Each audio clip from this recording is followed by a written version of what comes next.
Good morning student.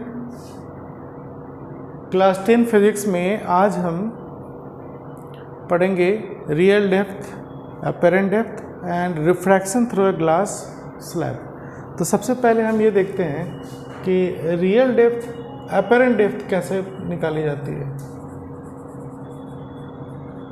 Apparent depth, इसको समझने के लिए हम क्या करेंगे, एक ग्लास का जार ले लेते हैं, इसमें पानी भर दिया,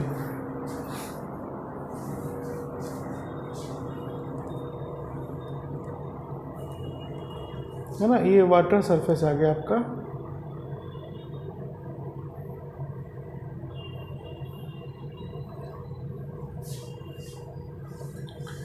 अब है क्या, यहाँ पे अगर मान लो कोई ऑब्जेक्ट रखिए, मान लो मैंने कोई कॉइन रख दिया, ये है कॉइन की पोजीशन, ये कॉइन है, इसको हम ऑब्जेक्ट कह सकते हैं।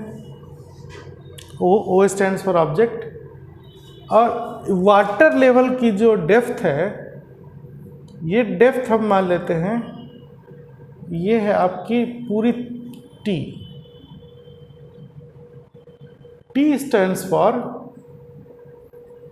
Real depth of object, real depth of object. कहने का मतलब ये हो गया कि वाटर लेवल से टी डिस्टेंस पे एक ऑब्जेक्ट रखा हुआ है, तो वाटर कॉलम की जो हाइट है वही ऑब्जेक्ट की रियल डेप्थ हो गई। अब होता क्या है कि जब हम ऊपर से देखते हैं, इधर से देखेंगे, मान लो ये आइज़ है ना, टॉर्च की तरह लग रहा है, लेकिन ये ह्यूमन है, ये मान लीजिए, और हम ऊपर से देख रहे हैं, तो ये ऑब्जेक्ट मुझे यहाँ नहीं दिखाई देता, थोड़ी इसकी पोजीशन ऊपर आती है, तो मतलब ऑब्जेक्ट की पोजीशन में शिफ्ट हो गई, इमेज शिफ्ट हो जाएगा। तो ये कैसे होता है उसको समझने के लिए आप ये देखो, एक रे यहाँ से नॉर्मली आएगी, ये नॉर्मली आया वाटर सरफेस पे, तो नॉर्मली रिफ्रैक्ट कर जाएगा, है ना। अब ये पॉइंट मान लीजिए आपका है ए, तो पहला इंसिडेंट रे ओ ए इस रिफ्रैक्टिंग सरफेस एक्स वाई पे आया, और रिफ्रैक्शन के बाद ये रे सीधा निकल गया क्योंकि नॉर्मली आ रही है। अब हम एक दूसरा रे लेते हैं, ये इस पॉइंट का नाम मान लीजिए मैंने दे दिया बी। अब इस पॉइंट पे अगर हम नॉर्मल ड्रॉ करें, ये नॉर्मल, तो ये इंसिडेंट रे इस नॉर्मल के साथ कितना एंगल बना रहा है, मान लो आई। अब रे डेंसर मीडियम से रेयर मीडियम में जा रही है, नीचे वाटर है और ऊपर आपका एयर है, तो water is denser as compare to air medium. तो रे जब वाटर से एयर में जाएगी तो इसकी स्पीड बढ़ जाएगी, इस लाइट की स्पीड बढ़ेगी, तो लाइट की स्पीड बढ़ने का मतलब हो गया कि ये नॉर्मल से दूर जाएगा। आपने पढ़ा है कि जैसे ये ओरिजिनल पाथ है लाइट का, ये नॉर्मल है, तो इस तरफ रिफ्रैक्शन कब होता है, नॉर्मल की तरफ रिफ्रैक्शन कब होती है, जब लाइट की स्पीड घट जाती। लेकिन यहाँ तो वो केस होगा नहीं, वाटर से जैसे हम एयर में जाएंगे तो लाइट की स्पीड बढ़ेगी।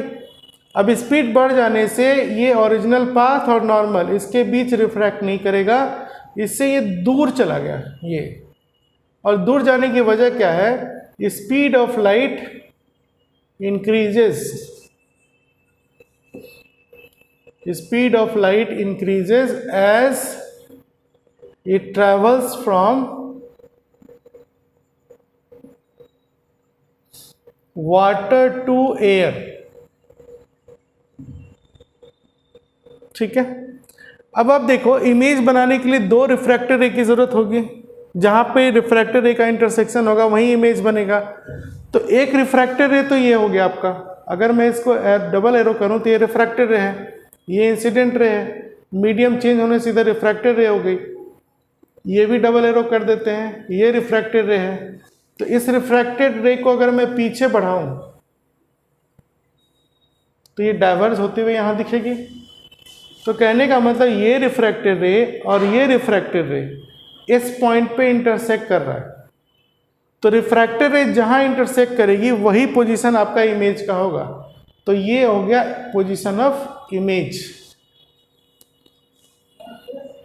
O is object,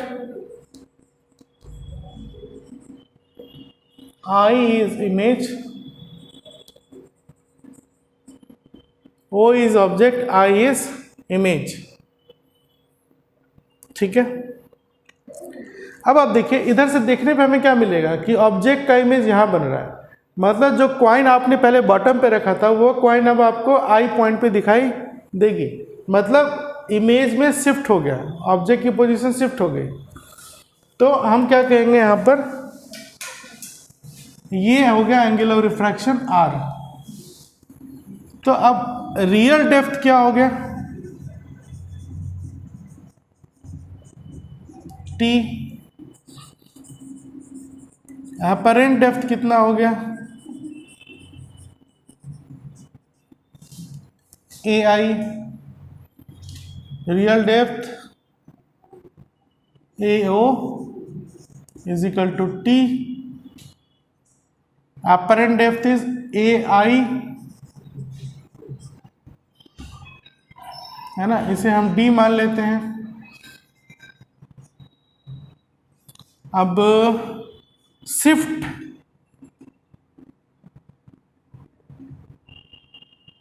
ठीक है, ऐसा करते हैं। अब आप आ जाओ यहाँ पर, इसे प्रूफ करना है, एक रिलेशन बनानी है।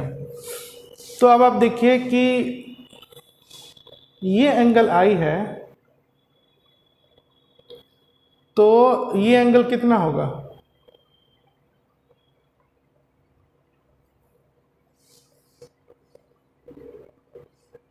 ये भी I हो जाएगा, ये I। उसी तरह से ये एंगल R है, तो ये एंगल कितना होगा,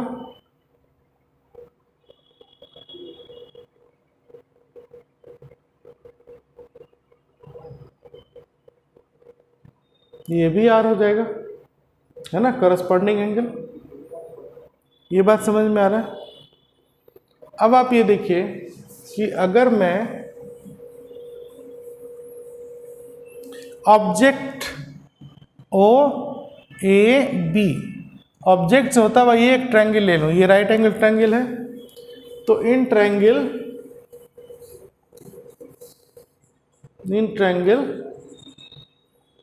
OAB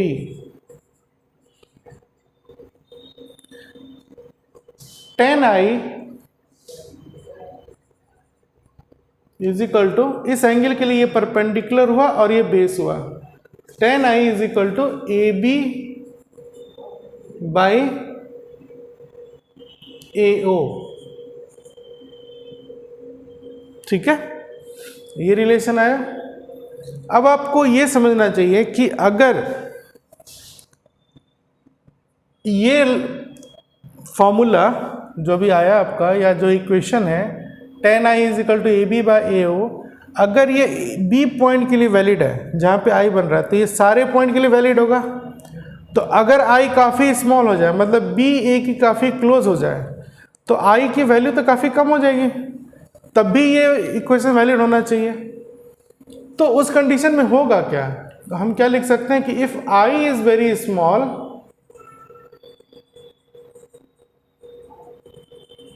then tan I is approximately equals to I। Mathematics में ये रूल है कि अगर एंगल काफ़ी छोटा हो तो tan I को I लिख सकते हैं। ठीक है, वो रूल मैं यहाँ पे लिख देता हूँ आपका, क्या होता है, if theta is very small,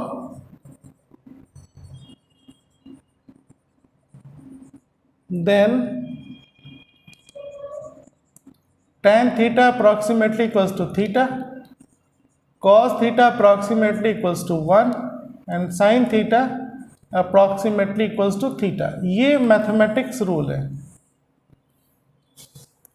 अब आप यहाँ पर देखिए, तो मैंने क्या बोला आपको पहले तो एक ट्रायंगल लिया ओ ए बी, ये राइट एंगल ट्रायंगल है, इसमें tan i के लिए इक्वेशन बनाया ए बी बाई ओ ए। अब चूंकि ये इक्वेशन अगर बी पॉइंट के लिए वैलिड है तो ऐसे ऐसे यहाँ पर जितने भी पॉइंट ऑफ इंसिडेंस होंगे सबके लिए वैलिड होगा। तो बी पॉइंट अगर बिल्कुल पास हो जाए तब भी वैलिड होगा। तो बी पॉइंट जैसे ही पास होगा तो उस केस में ये आई काफ़ी स्मॉल हो जाएगी। तो ये इक्वेशन तो हर पॉइंट के लिए वैलिड होना चाहिए।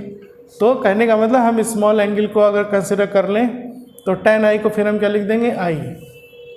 तो इस कंडीशन में और फिर i को हम क्या लिख देंगे sin i, है ना। tan थीटा थीटा होता है, sin थीटा थीटा होता है। तो tan i को i लिखो और फिर i को sin i लिख दो। बात समझ में आए? या इसको दूसरे तरह से समझना चाहो तो ऐसे समझो कि tan थीटा क्या होता है, परपेंडिकुलर बाय बेस। तो यहाँ पे मैंने परपेंडिकुलर ले लिया ए बी बाय बेस ओ ए। और साइन थीटा क्या होता है, perpendicular by hypotenuse.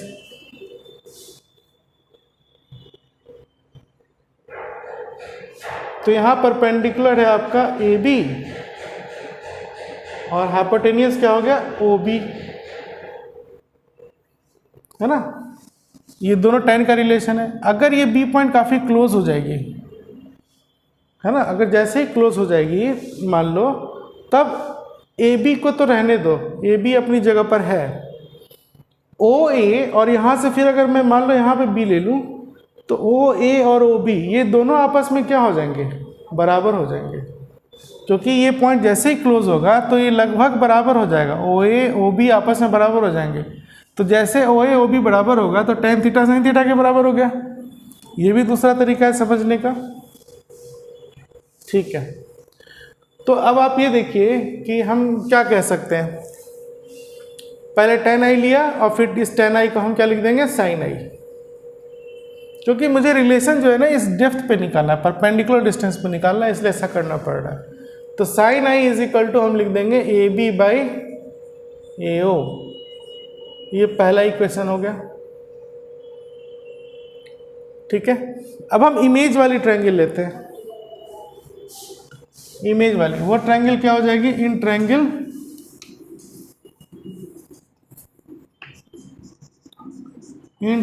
I A B, in triangle I A B sine R, पहले tan r लेते हैं, tan r is equal to perpendicular A B by base A I. If r is small then tan r approximately equals to r and it is again equal to sin r, ठीक है। तो फिर मैं क्या लिख दूंगा, sin r is equal to वहां से ए बी बाई ए आई। ये हो गया इक्वेशन 2, ठीक है।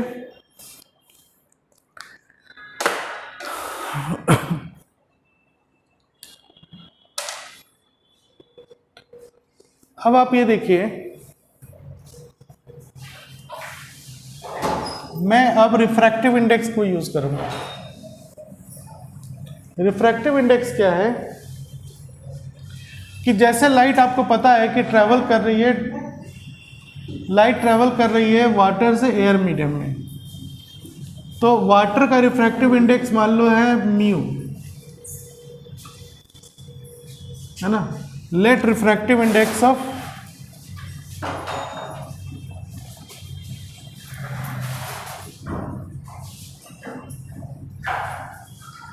water is mu. Therefore, according to Snell's law,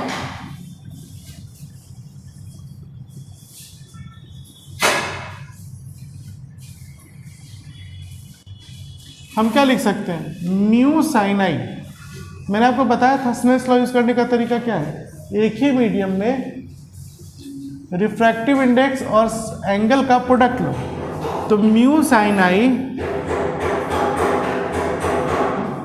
is equal two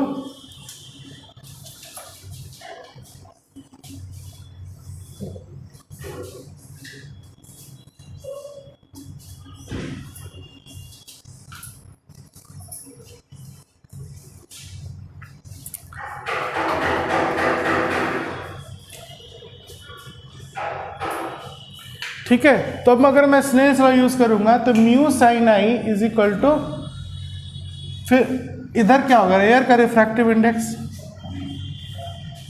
into sine R. ऐसे स्नेल्स लॉ यूज करते एक ही मीडियम का दोनों एंगल प्रोडक्ट होगा, रिफ्रैक्टिव इंडेक्स और साइन आर मल्टीप्लाई करेंगे, तो म्यू इज इक्वल टू, इसकी वैल्यू तो 1 हो गई,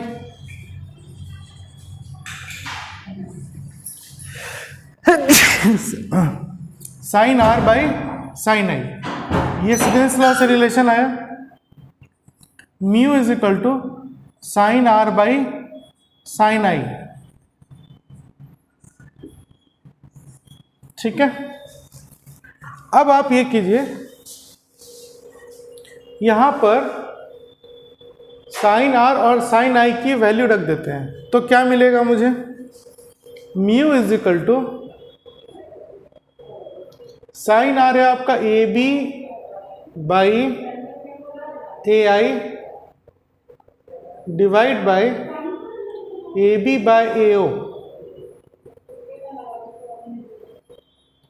तो फाइनली ये ए बी और ये ए बी कट जाएगा, तो इसको मैं क्या लिख सकता हूं, ए ओ बाई ए आई। तो रिलेशन क्या मिला मुझे, refractive index is equal to A O is real depth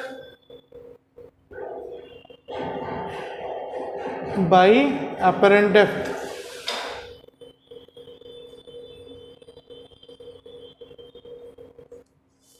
है ना, तो रियल डेप्थ को हमने टी लिया है, अपरेंट डेप्थ को डी लिया है, तो फिर क्या आ जाएगा आपका, T is equal to mu into D, ऐसे लिख सकते हैं, या फिर D इज इक्वल टू हम लिख सकते हैं T by mu, real depth by refractive index.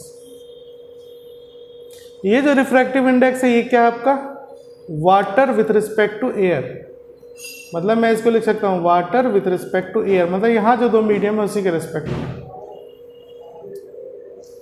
ठीक है, इस पे आप न्यूमेरिकल आएंगे तो आप बना सकते हैं, एनटीएससी में जनरली पूछे जाते हैं। Okay fine. अब हम पढ़ने जा रहे हैं refraction through a glass slab.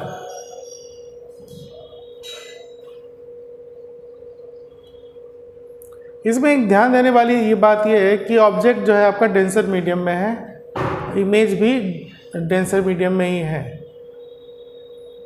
वहाँ से अपीयर डाइवर्स हो रहा है, तो इमेज आपका वर्चुअल है जिसे आप देख सकते हैं। चलिए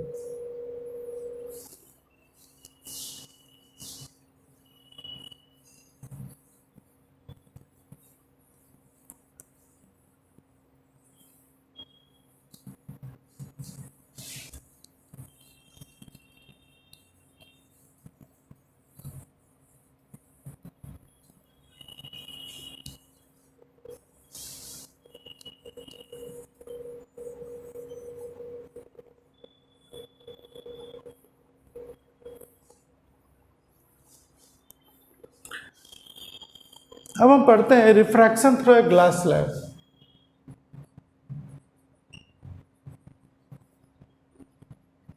refraction of light through a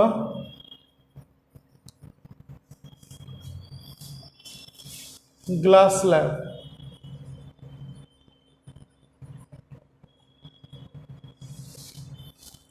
refraction of light through a glass slab. ठीक है, ये क्या होगा,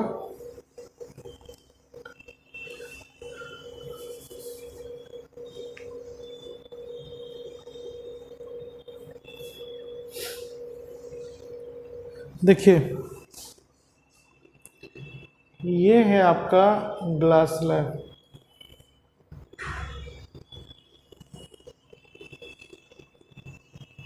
ठीक है, ये ग्लास स्लैब है।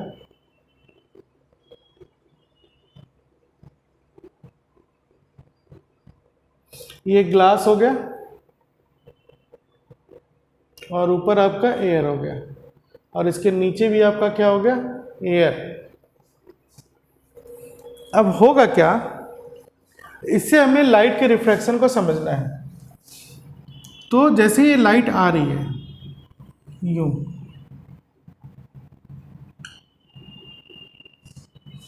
दूर हो गया, पास लेके आते हैं, इसे हम ऐसे करते हैं।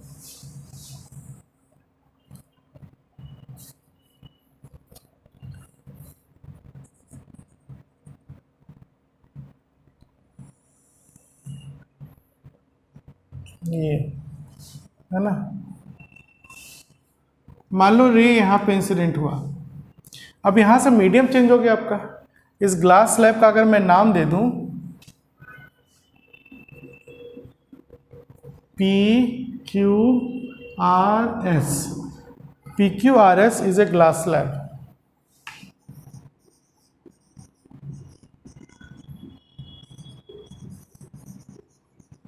Glass slab. इसका रिफ्रैक्टिव इंडेक्स भी मान लेते हैं। Let refractive index of glass slab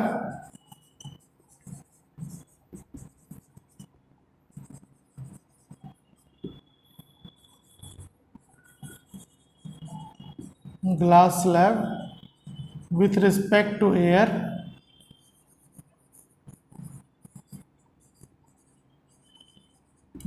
is mu। ये मान लिया मैंने कि इस ग्लास का रिफ्रैक्टिव इंडेक्स म्यू है।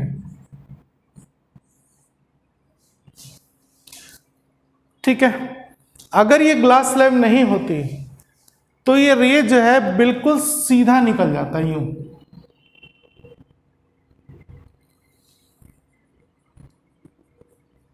ग्लास स्लैब नहीं रहने से ये लाइट जो है आपकी बिल्कुल सीधी चली जाती है।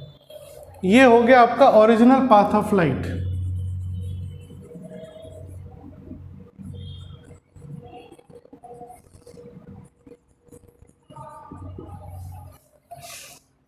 ठीक है,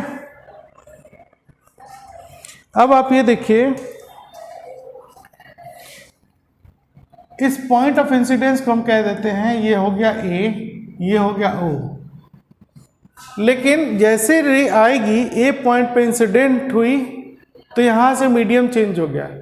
तो लाइट की प्रॉपर्टी क्या है, जब एक मीडियम में चल रही तो वो सीधी चलेगी, जैसे मीडियम चेंज हो जाएगा तो उसकी स्पीड चेंज होगी। अगर स्पीड घट गई तो वो नॉर्मल की तरफ बेंड होगी, है ना। तो यहाँ पर क्या है कि ये एयर से ग्लास में आ रहा है। ग्लास आपका डेंसर मीडियम है, तो डेंसर मीडियम में इंटर करते ही, मान लो ये नॉर्मल है, ये एंगल ऑफ इंसिडेंस बना रहा है आई, तो रे यहाँ से जब अंदर जाएगी तो इसकी स्पीड घट जाएगी क्योंकि ये डेंसर मीडियम में जा रही है। जैसे स्पीड डिक्रीज करेगा तो ये नॉर्मल की तरफ बेंड हो जाएगी। इस पॉइंट का नाम दे दो बी। ये लाइन जो हो गई आपकी नॉर्मल हो गई, और ये आपका रिफ्रैक्टेड रे है। ये हो गया आपका angle of refraction R A point के लिए। तो ए पॉइंट ऑफ इंसिडेंस के लिए ये एंगल ऑफ इंसिडेंस है और ये एंगल ऑफ रिफ्रैक्शन है। पहले लाइट एयर में थी तो सीधी चल रही थी, इसकी स्पीड कुछ होगी, मान लो यहाँ पे लाइट की स्पीड c है और यहाँ पे लाइट की स्पीड हो गई v, तो v is less than c और ये नॉर्मल की तरफ बेंड हो गई। फिर हम ये देखते हैं कि यहाँ से तो लाइट फिर सीधी गई, इस पॉइंट का नाम दे देते हैं c, और अगर मैं यहाँ पे फिर नॉर्मल ड्रॉ कर दूं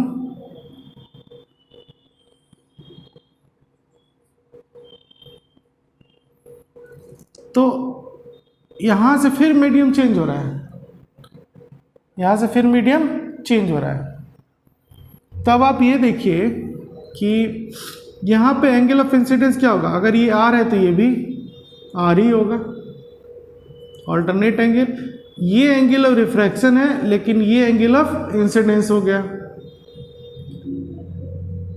दोनों की वैल्यू सेम होगी बिकॉज ये अल्टरनेट एंगल है, लेकिन दोनों का नेचर अलग अलग है। यहाँ पे R angle of refraction for point A, here R is angle of incidence for point सी।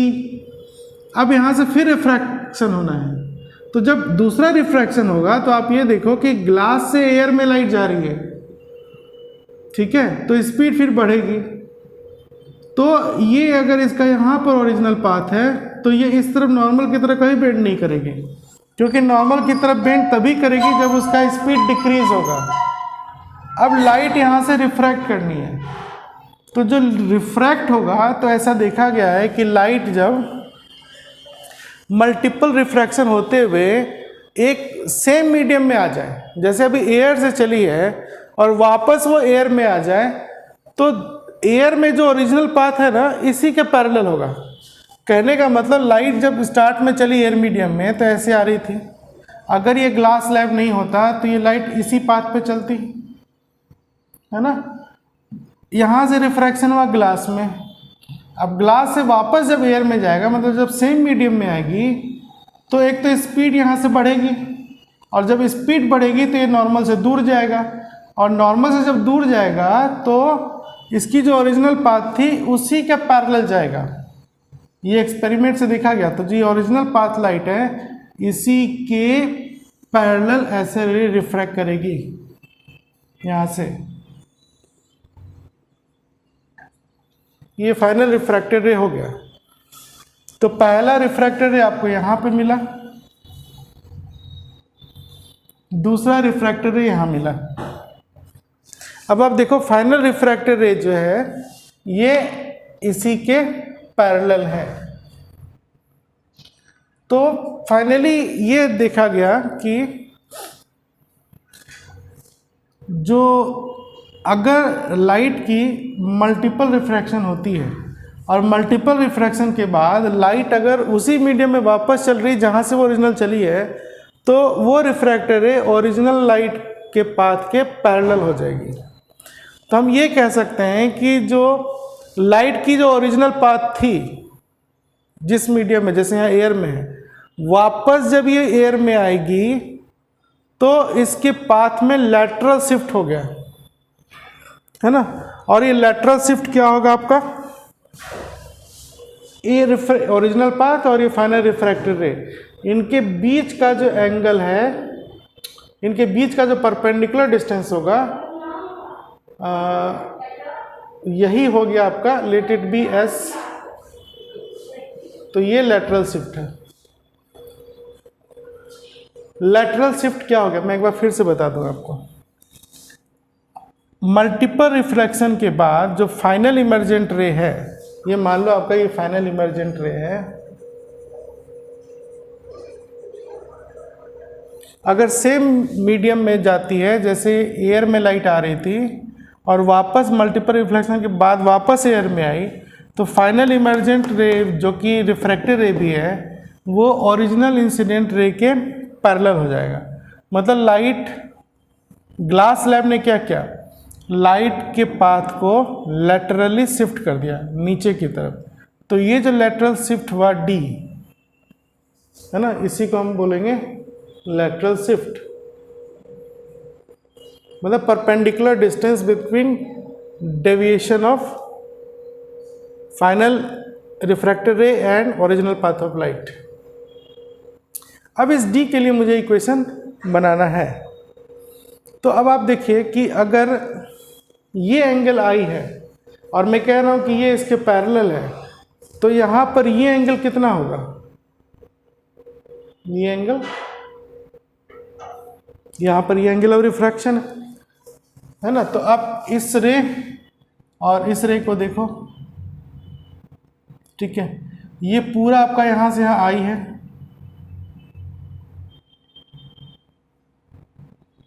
ये क्या हो गया आपका आई माइनस आर, ये एंगल हो गया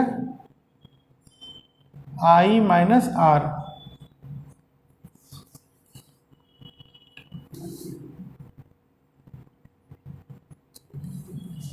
देखिए ये एंगल और ये एंगल वर्टिकली अपोजिट एंगल है, ये आई है ये आर है, तो ये पूरा आई होगा, तो उसमें ये वाली एंगल हो जाएगी आपकी आई माइनस आर।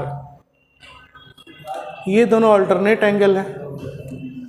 अब अगर मैं इस एंगल को देखूं कि ये कितना होगा, ठीक है, तो इस लाइन को सीधा यहाँ बढ़ा कर देखो, यहाँ पर है ना, जैसे मैं अगर बढ़ा दूँ ये समझने के लिए, तो ये लाइन जा रही है, तो ये आई है, तो ये भी क्या होगा आई, ये वाली एंगल,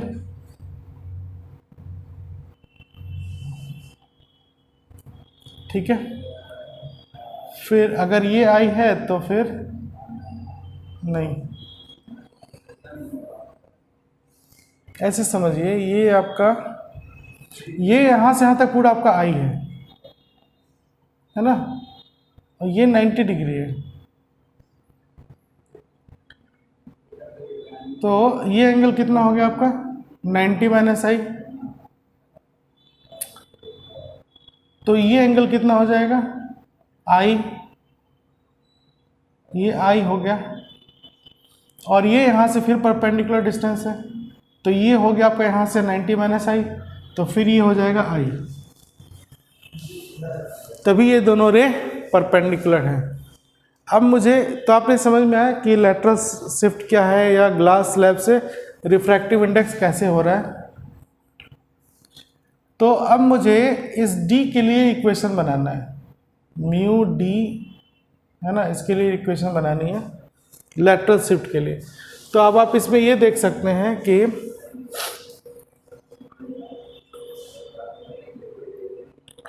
इस एंगल के लिए ये परपेंडिकुलर है और ये हाइपोटेनियस है, तो मैं पहला इक्वेशन क्या लिखूंगा, इन ट्रायंगल ASC, ये राइट एंगल ट्रायंगल है, तो साइन आई माइनस आर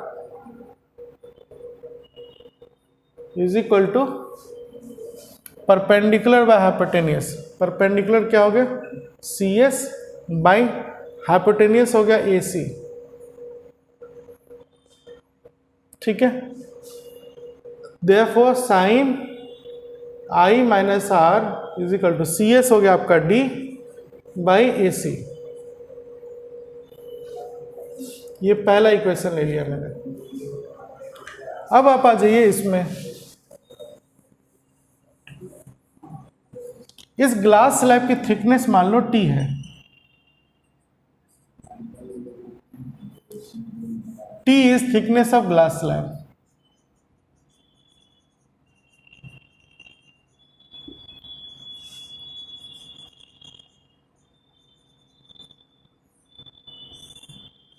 है ना। और फिर अब हम आ जाते हैं, तो अगर ये T है तो यहां से AB भी T हो जाएगा, AB इज T। अब इस राइट एंगल ट्रायंगल में आओ, in right angle triangle ABC, ये 90 है, ये R है, तो इस एंगल के लिए ये परपेंडिकुलर हुआ, ये बेस हुआ, और ये क्या हो गया हाइपोटेनियस। तो वहाँ जैसे AC है, तो मुझे यहाँ पे AC को भी कॉमन लेना है, तो AC ये हो गया बेस, ये हो गया हाइपोटेनियस, मुझे ये साइड और ये साइड में रिलेशन बनानी है इस एंगल के लिए, और ये कॉमन है जो वहाँ AC है, तो इस एंगल के लिए ये बेस है और ये हाइपोटेनियस है, तो बेस और हाइपोटेनियस में किसका रिलेशन होगा कॉस का, तो cos R is equal to AB by hypotenuse AC, cos R is equal to AB is T by AC, है ना, ठीक है। अब मैं क्या करता हूं इसमें, AC इज इक्वल टू यहां से क्या निकल जाएगा आपका, या इन दोनों को डिवाइड कर दो, डिवाइड 1/2,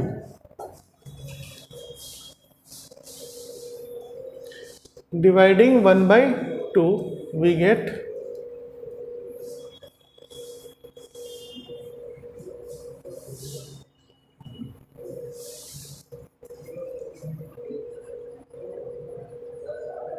डिवाइडिंग 1/2 we get क्या मिलेगा,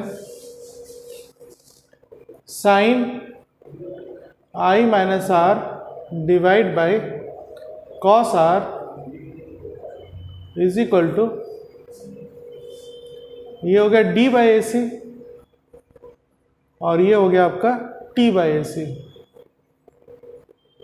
ये ए सी कैंसिल हो जाएगा तो बचा क्या, d बाई टी। तो फिर मैं लैटरल शिफ्ट को क्या लिख सकता हूँ, therefore lateral shift d is equal to T sine i minus R divide by cos R. ये रिलेशन आपका आ गया लैटरल शिफ्ट के लिए, where t is thickness of glass slab, i is angle of incidence and r is angular refraction at point of incidence a। तो यही आपका refraction of glass slab है।